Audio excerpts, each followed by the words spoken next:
And finally, the moment you've all been waiting for, the last stoichiometry video. Stoic is not that bad. I know it's a big word, I know it's a lot of stuff to remember, but the biggest problem you're going to have with yourself is wanting to whine because you have to do work. No whining, okay? You have to take those frowns, erase them, and turn them upside down. Can you tell I'm having fun with this computer program? But the moral of the story is, don't let Stoic get you down. It is so completely doable. You just have to follow the steps. So the last topic we're going to talk about in stoichiometry is something called percent yield. You do this all the time. We've talked about percent error. Percent error is how wrong are you. Percent yield is the opposite. How right are you? You get this on a test all the time. Okay, you get a 34 out of 38. Well, that's telling you how right you are. You got 34 right out of a possible 38 that you should have gotten right, thus giving you an 89.47%. Not quite an A. Boo. But that's really truly all percent yield is. So here is your official formula. Percent yield, very simply, is what you actually got over your theoretical, what you should have gotten, which is 100, hello, times 100 just to make it a percent. That times 100 you know is just there for a percent. So sometimes these problems are crazy easy. For example, let's say you get one, and I'm probably not going to write the whole thing out because we all know that would take forever, but let's say a scientist does a reaction, and makes, I don't know, let's say 33.2 grams of aluminum, okay? When he did the actual reaction, according to stoichiometry, he should have gotten, based on a perfect world, if everything worked out, he should have gotten 35 grams. So, what's his percent yield? So this is really, really simple. Okay, he actually got 33.2. He should have gotten 35. So when you put it in your little handy-dandy calculator, he got, times 100, sorry, that would equal a 94.86% yield. I'm going to tell you right now, you are not going to get that kind of percent yield in a lot of our labs. Our equipment is not good enough. You make mistakes. I know that's shocking, but it happens. So if you ever get that kind of percent yield, you're doing something right. The other thing is, the problems are not always this simple. Let me give you another example. Let's say we're looking at a reaction where we take iron oxide plus aluminum, and we end up making iron, iron and aluminum oxide. Now, right now, I'm going to tell you Kluge is a very happy man because if you know Ryan, Ryan knows this is a thermite reaction. It produces a lot of cool fire and sparks and fun stuff. So if we're doing a percent yield problem, you know where I'm going with this. The first thing you have to do is balance the equation. Yay!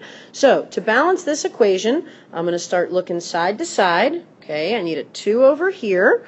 And then I need to add a 2 over here.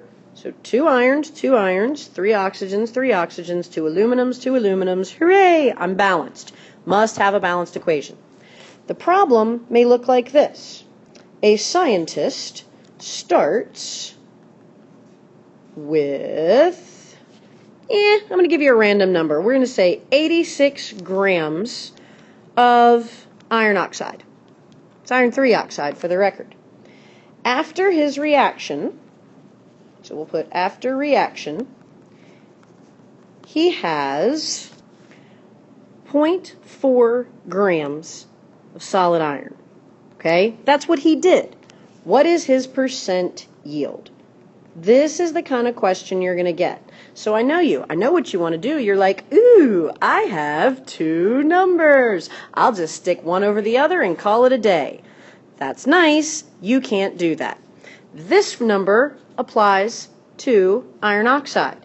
This number applies to iron. You can't do that kind of math. You can't say, I got 97 questions right on a Spanish test, and there were 100 questions on my chemistry test, so what's my grade? You can't do that. They have to both be from the same thing. So, you know where this is going. What you have to do here is you have to find your theoretical yield. Your actual is right here. Your actual has to be given to you. Either you have to do it in a lab or you have to have it given to you in the problem. So I know that my actual is going to be 0.4. It's right there. But I now have to find out how much iron should I have made. That's what goes on the bottom. So to find that out, wait for it. Yes, boys and girls, it is time for gram, mole, mole, gram. I'm telling you, you can do this. So what I'm going to do is I'm going to start with my 86 grams of iron oxide. And I'm going to do exactly what we've been doing this entire time. I'm going to do grams to moles. So 1 mole of iron oxide is 159.7 grams. Then I'm going to go to moles. This is my iron oxide. And then if you look at my problem, I want to know how much iron I should have made. So if I go to my balanced equation, 2 moles of iron for every 1 mole of iron oxide. Then I'm going to go ahead and take this over to grams. So I know from the periodic table, 1 mole of iron is 55.85 grams. So when I do my math, I'm taking 86 times 2 times 55.85, and then I'm dividing that by 159.7. Okay? And actually, I'm going to go back into this problem right now because I realized that I gave you some pretty bad numbers. So, real quick, let's make this 84. Okay? In fact, no, let's not. Sorry. Let's go ahead and make this 44 grams. Okay? Instead of 0.4. I hit a wrong button in the calculator. I know you understand. You've all done it. So I just changed my actual to 44. It'll make my life easier. So let me go back to where we were. That just changed the original problem, but nothing that I've done down here.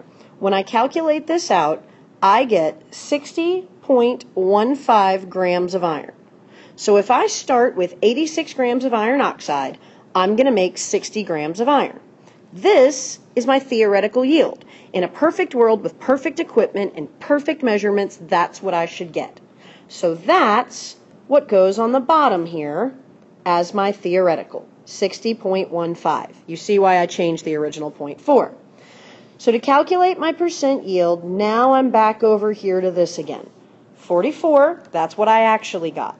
60.15, that's what I should have gotten. Then I multiply the whole thing times 100. I have a 73% yield. This is the final answer for this problem. Okay, so percent yield, actual over theoretical. Your actual will either be found by you in a lab or by calculated in the problem for you. Let me try that in English. In other words, it'll be given to you or you will have had to have calculated it. Your theoretical is going to be found through a gram, mole, mole, gram problem. Again, the chart works just fine for this. It just depends on your preference.